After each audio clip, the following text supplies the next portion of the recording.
My name is Ariana Droz, and this week I'm sitting with co-news editor Connor Pugh and assistant news editor Clarissa Jett so that we can go over the voter guide that was printed in this week's print edition, and so that you can have all the information that you need to go vote on November 4th. Thank you guys for joining me today to talk about the voter guide. So Election Day is in a couple weeks, Tuesday, November 4th, and you guys were on the team of people who gathered information about Election Day and the ballot candidates and all of that. So do you want to talk a little bit about what information can be found on the voter guide this year?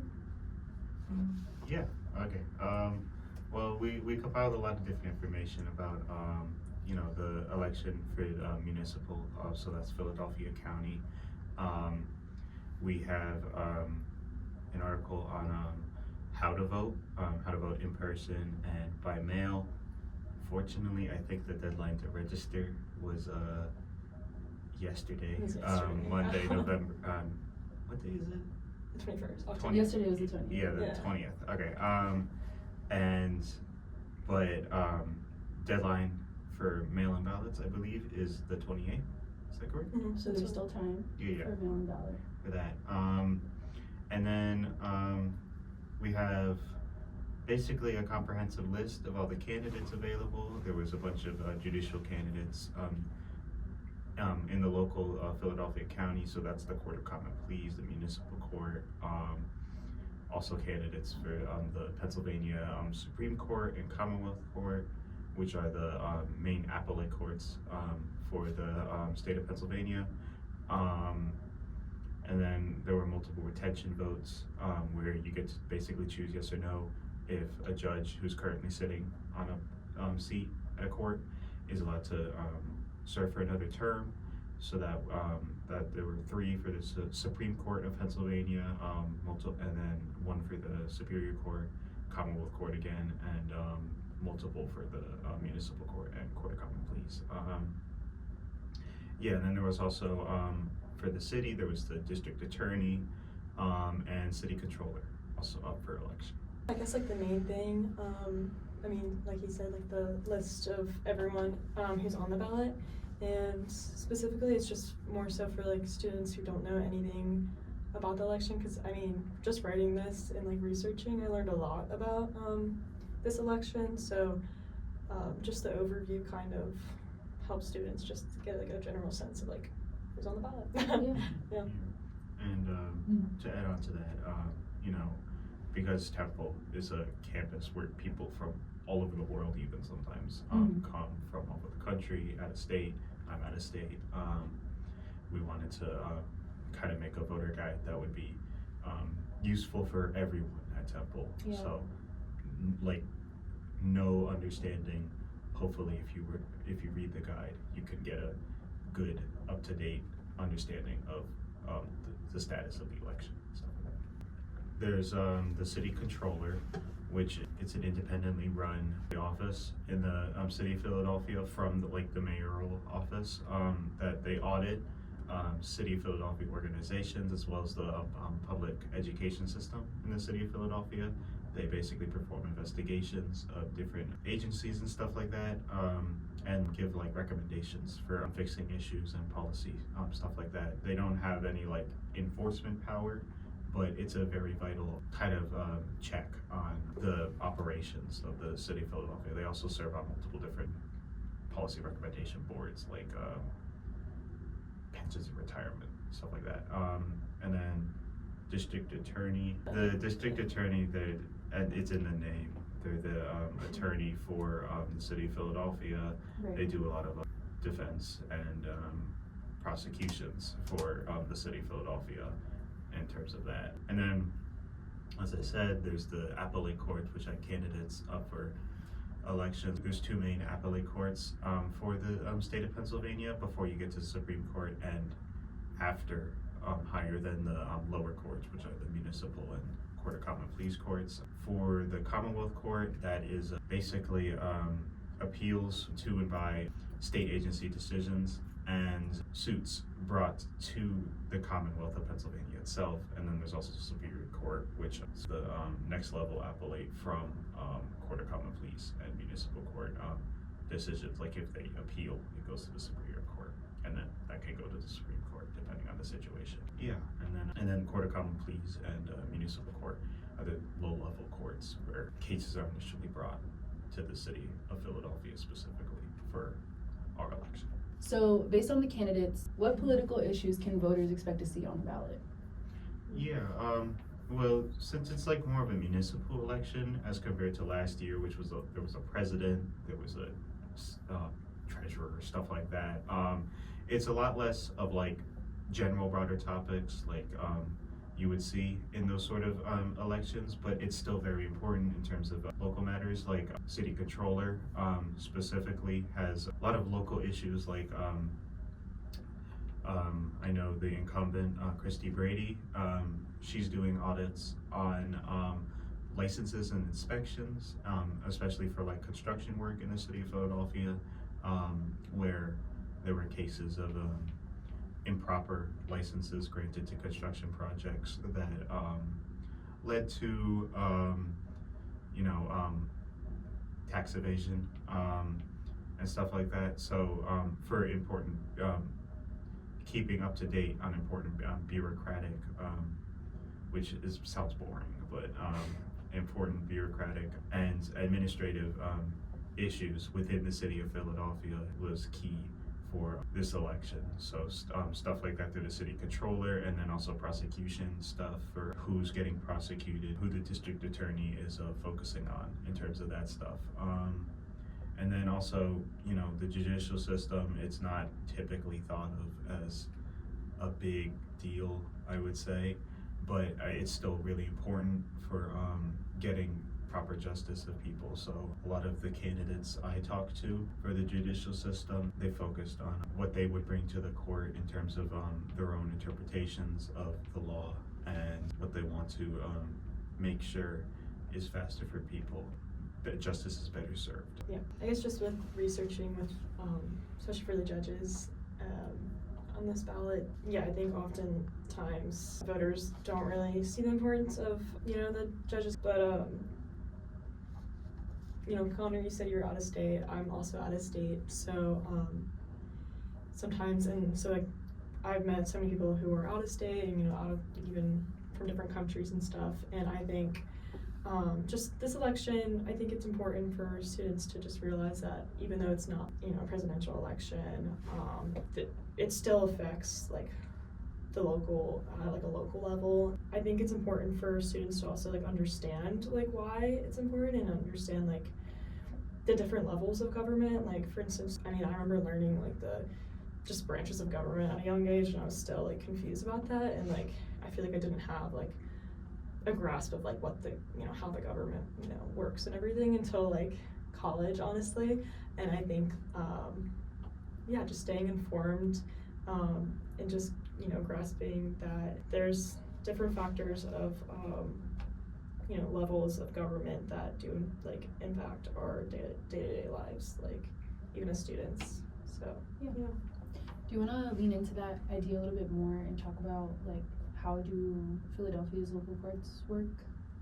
Or like give a brief overview of how that looks, especially in terms of like going to make a decision to vote. For this election, there's 11 seats open for the Court of Common Pleas, where that's in the name.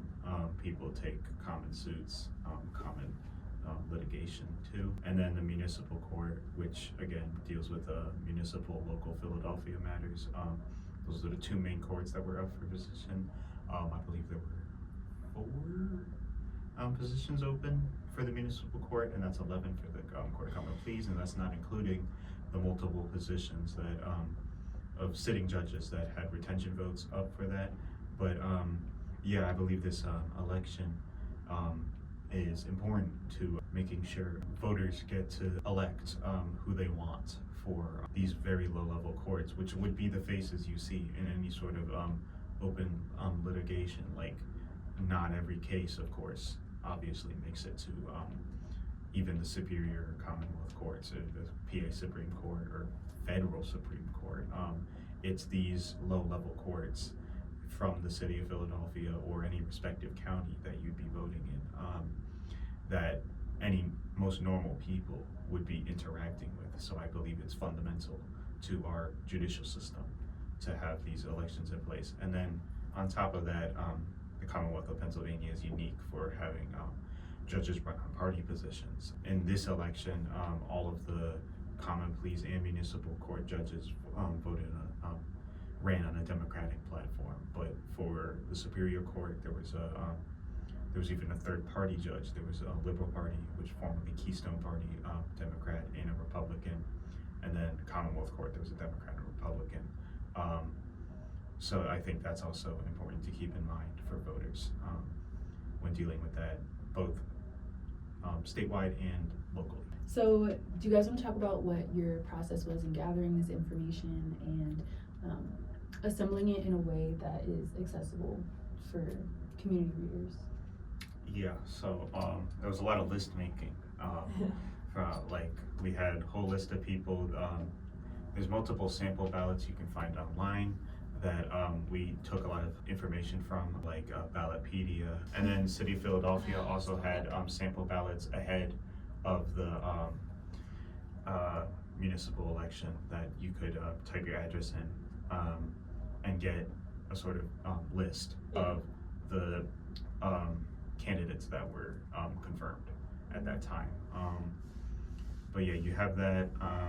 So basically our job was kind of expanding on that a little bit, putting faces to the judges, getting photos from each judge, and then giving a little description to the best of our ability about each judge, showing their background a bit, and then what their policy platforms is that's publicly available, if any. And then speaking further with judges, reaching out to them, getting interviews with some of the big candidates. I would say our main job was putting a face to these names, like understanding their platforms in relation to Temple students and the surrounding community, getting that done, and then putting that information in a easily readable manner for our print issue. Yeah, like Connor said, I feel like our main thing was putting a face to all these candidates, because I think initially at first when we were researching, it was kind of overwhelming just how many people were on the ballot, and but then once we kind of, like divvied it up and kind of made a list form, like the list helped, and yeah, just putting a face to the candidates, because when you vote in person or whatever, and there's just so many different websites and stuff about all the candidates. So I think like we just wanted to have a voter guide just simple and just for people to just like easily like get their information, like, oh, this is Stella whatever, and then this is just an easier access to, and just a couple sentences of like the main ideas to understand. But yeah, we used from like philagov.com, like that was a big one where you could just just finding out like the polling places and stuff on a map, just closest to campus and stuff, and then yeah, we just used those, and then the Committee of the 70, I'm pretty sure that's what it's called. But because they also have a voter guide, we kind of just used for like inspiration, and yeah, then we just made it more specific to targeted for students to grasp and understand. Yeah. So, based on your research and the time that you spent assembling the voter guide, is there anything that you think people should be mindful of before heading into the voter booth or mailing in their ballot? I guess I would say this for every election, just keeping educated, understanding what the positions are, and then I think understanding why you're voting for a specific candidate, like not just understanding what the names are that you're putting on the that you're putting a circle next to, who exactly each person is, and then understanding where they come from, what they're doing, why they're doing it, answering all those questions, I think, ahead of the actual election, and then on top of that, making sure you have all your information set, you're registered, you have your mail-in ballot if you want to do that, all set up, stuff like that. Keeping on top of that, I think, is really important to making sure you're engaged in the democratic process.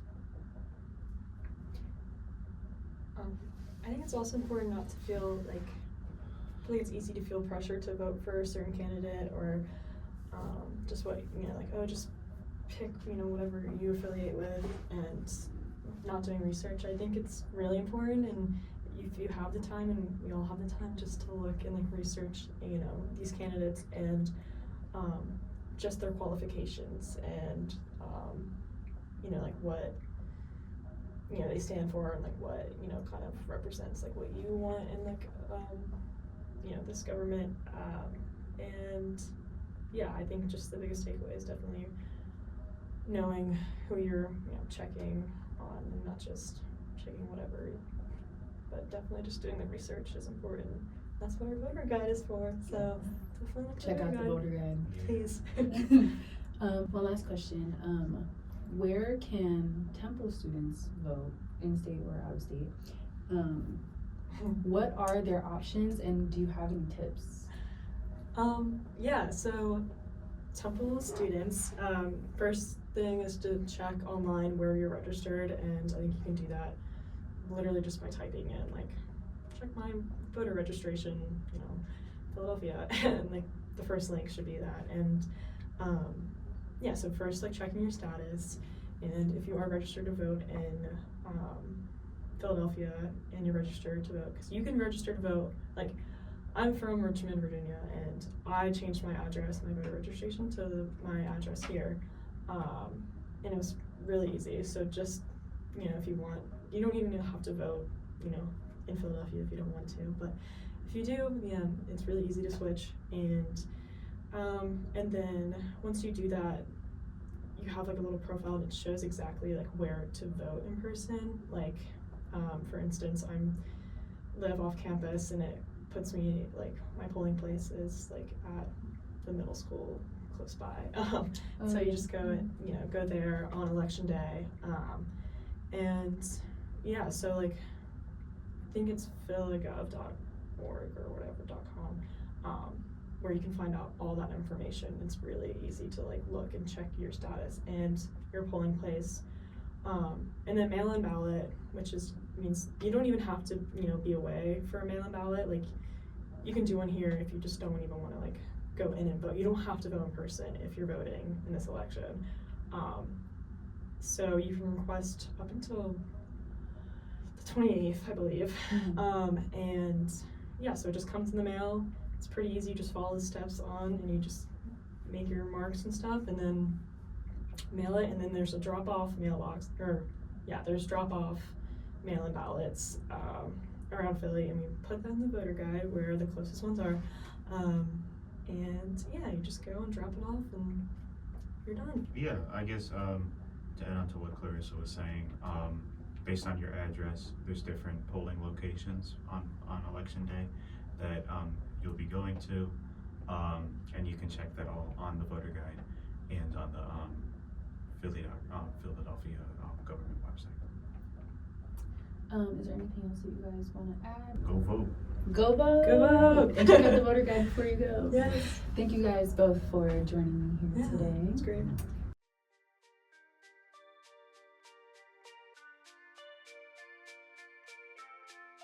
Thank you for tuning in to this week's episode of Reprint. You can find all this information and more on our website at www.temple-news.com, and follow all of our social media at The Temple News. See you next time.